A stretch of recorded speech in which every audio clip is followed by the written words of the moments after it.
Hello दोस्तों, नमस्कार। स्वागत है आप सबका हमारे चैनल वेदांत पर। तो बिना देरी करते हुए आज हम आते हैं सीधा अपने टॉपिक की तरफ, जो हमारे देश, हमारे भविष्य और हमारे संरक्षण और हमारे सुविधा के लिए, हमारी ज़रूरत को पूरा करने के लिए हमसे जुड़ा हुआ एक मुद्दा है। क्या आप जानते हैं, जिस भारत को आज हम रेगिस्तान, हरियाली और महान सभ्यताओं का देश कहते हैं, उसकी नींव रखने वाली पहाड़ियाँ अरावली हैं।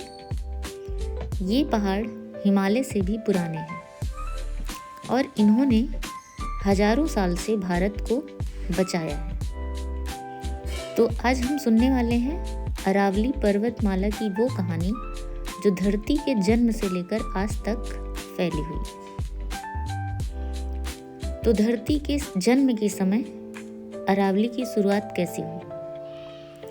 करीब 350 करोड़ साल पहले, जब धरती बहुत गर्म थी, नदियाँ, जंगल और इंसान कुछ भी नहीं थे, तभी धरती की परतों में हलचल हुई और जो पहाड़ सबसे पहले बने वही थे अरावली पर्वत। वैज्ञानिक कहते हैं कि अरावली दुनिया की सबसे पुरानी पर्वतमालाओं में से एक है।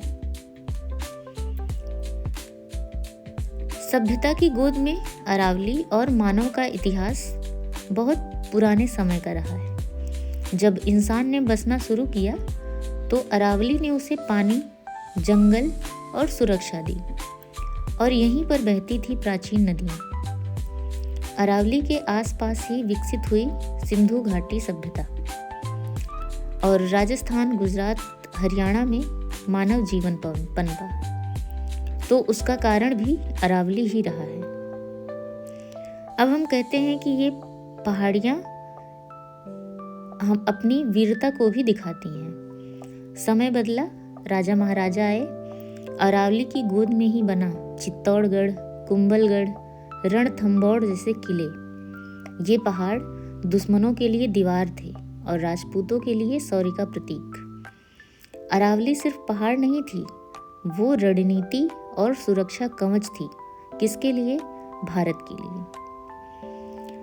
अब हम अरावली और थार के रेगिस्तान की बात करते हैं। अगर अरावली नहीं होती तो आज पूरा उत्तर भारत रेगिस्तान बन चुका होता, क्योंकि अरावली पहाड़ी जो है वो मानसून की हवाओं को रोकती है और बारिश को उत्तर भारत तक पहुंचाती है। लेकिन जैसे जैसे अरावली कटी, वैसे वैसे थार रेगिस्तान अपना फैलने लगा और ऐसे ही फैलते फैलते उसकी जगह बढ़ती गई। अब हम बात करने वाले हैं अंग्रेजों के समय की बात, जब अरावली के विनाश की शुरुआत हुई। अंग्रेजों ने सबसे पहले वहां पर खनन शुरू किया, जंगल काटने शुरू किए, वहाँ के पहाड़ों को खोखला करना शुरू किया।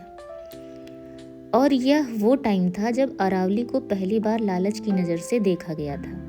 यहीं से शुरू हो जाता है धीरे धीरे अरावली को खत्म करने का दौर। अगर हम आज के समय की बात करें तो आज अरावली खतरे में है। आज वो पहाड़ियाँ, अवैध खनन, जंगलों की कटाई, कंक्रीट की इमारतें, जो कि दिल्ली, हरियाणा और राजस्थान में अरावली दम तोड़ने का काम कर रही है।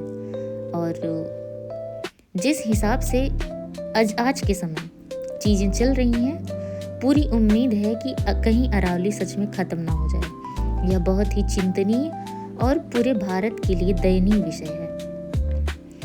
अगर अरावली खत्म होती है तो वैज्ञानिकों ने चेतावनी दी है कि गर्मी बढ़ेगी, पानी खत्म होगा और रेगिस्तान अपना पैर आगे पसारेगा। अब उम्मीद की किरण क्या है कि हम अगर अरावली को बचाने की कोशिश करते हैं तो हमें उसके लिए संघर्ष करना पड़ेगा। आज कई लोग और कई संस्थाएं अरावली को बचाने में लगी हैं। पेड़ लगाए जा रहे हैं, खनन पर रोक की मांग लगातार की जा रही है, जागरूकता फैल रही है। अरावली आज भी हमसे सिर्फ एक ही सवाल पूछ रही है क्या तुम मुझे बचाओगे? अरावली सिर्फ एक पहाड़ नहीं, ये हमारी माँ है, हमारा अस्तित्व है, जिसने हजारों साल हमें बचाया और आज उसे बचाने की जिम्मेदारी हम सबकी है। इसके साथ ही अगर हम करंट टाइम की बात करें, जो कि सच में चर्चा का विषय है और हम सबके जानने का एक प्रमुख कारण भी है। 2025 में अरावली किस वजह से खबरों में है, अब हम ये भी जान लेते हैं। सबसे पहली बात तो नई परिभाषा को लेकर इस समय बहुत विवाद चल रहा है। सुप्रीम कोर्ट और केंद्र सरकार ने अरावली पहाड़ियों की कानूनी परिभाषा बदलने का फैसला किया है। अब सिर्फ वही भू आकृतियां अरावली का हिस्सा मानी जाएंगी जिनकी ऊंचाई जमीन से 100 मीटर या उससे ऊपर है, ऐसा कोर्ट का कहना है। इसका मतलब है कि 90% से ज़्यादा छोटी छोटी पहाड़ियां अब संरक्षित अरावली से बाहर मानी जा रही हैं, जिससे वहां पर संभावित रूप से खनन, निर्माण और विकास की गतिविधियां बढ़ सकती हैं। इसी में पर्यावरणविदों और जनता की चिंता भी जाहिर हो रही है कि इस नई परिभाषा के बाद सोशल मीडिया पर #SaveAravali ट्रेंड कर रहा है। लोग पर्यावरण विशेषज्ञ और एक्टिविस्ट सरकार से अरावली को बचाने की मांग कर रहे हैं। उनकी मुख्य क्या क्या बातें हैं, आइए हम ये भी जान लेते हैं। सबसे पहले तो अरावली पारिस्थितिकी, जल रिचार्ज और जैव विविधता के लिए बेहद जरूरी है।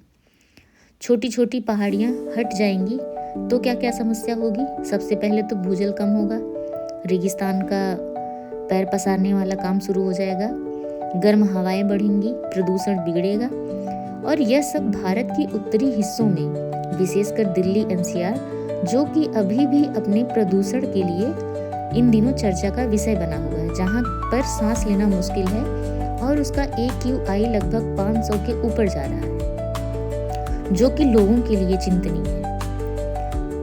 हरियाणा, राजस्थान पर भारी असर डाल सकता है। फिर भी पता नहीं लोग कहाँ सो रहे हैं और सरकार क्या करना चाहती है। अब अगर ये सब चीजें होंगी तो अवैध खनन भी अब एक बड़ी समस्या बन जाएगा। हाल ही में ड्रोन सर्वे से राजस्थान के भीलवाड़ा में अवैध खनन का बड़ा अभ्यास पकड़ में आया है। वह पर्यावरण को नुकसान पहुंचा रहे हैं, नदियों, पानी, वन क्षेत्र को खतरे में डाल रहे हैं। दूसरी चीज है कि आप किसी भी कंपनी को कहीं ना कहीं, लेकिन जो लोकल होते हैं वो किसी न किसी तरीके से नुकसान पहुंचाने के लिए एकदम तत्पर रहते हैं, क्योंकि उन्हें पैसे से मतलब है, उन्हें अपना बिजनेस करना है। उन्हें ये नहीं देखना है कि अरावली खत्म होगी तो उससे नुकसान क्या होगा। अब इस बीच विवाद में सरकार क्या कह रही है? केंद्र सरकार और पर्यावरण मंत्री कह रहे हैं कि 90% अरावली क्षेत्र पहले से ही संरक्षित है। नई परिभाषा का मतलब नहीं है कि खनन या नुकसान को बढ़ावा दिया जाएगा। संवेदनशील क्षेत्रों में कोई खनन लीज पर नहीं मिलेगी और नीतियों को पारदर्शी रखा जाएगा। सरकार का कहना है कि अरावली के संरक्षण पर कोई समझौता नहीं होगा, लेकिन जो जमीन स्तर पर हैं उन्हें पता है कि सरकार के कहने में और काम करने में कितना फर्क होता है। अब स्थानीय और सामाजिक दबाव भी है। राजस्थान, हरियाणा और दिल्ली के लोगों ने साथ में ही जो आदिवासी समुदाय और अभियानों ने अरावली को बचाने की प्रतिज्ञा की है, वे इस बदलाव को रोकने और संरक्षण को मजबूत करने की लगातार अपनी मांग रख रहे हैं। तो इस तरीके से जो अरावली के साथ दुर्घटना हो रही है या आगे चल के इसका खामियाजा हमें भी भुगतना होगा, तो अच्छा हो कि सब जागरूक हो जाएं और चीज़ों को फिर से सही की जाएं, ताकि अरावली को बचाया जा सके और हमारा भविष्य सच में सुरक्षित हो सके।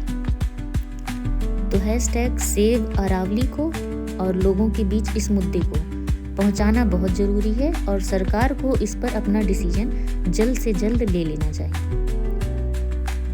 तो दोस्तों, आज के लिए बस इतना ही। अगर वीडियो पसंद आए तो आप अपना सपोर्ट ज़रूर करिएगा। धन्यवाद।